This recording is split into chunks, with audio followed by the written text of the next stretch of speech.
بسم اللہ الرحمن الرحیم۔ السلام علیکم۔ پارہ 17 سورہ حج رکوع نمبر 3۔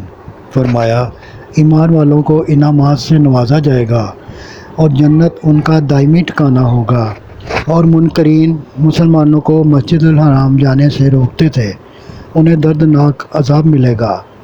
رکوع نمبر 4۔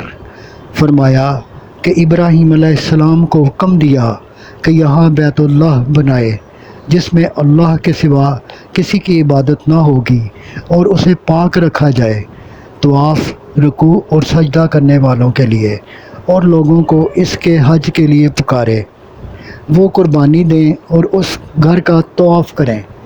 فرمایا، فقط اللہ کی عبادت کرو، بچو جھوٹ سے اور نہ دوسروں کو دھوکہ دو، اور شرک تباہ کن ہے۔ صدق اللہ العظیم۔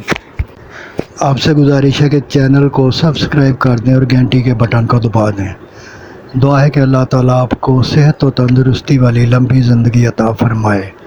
آمین آمین آمین یا رب العالمین۔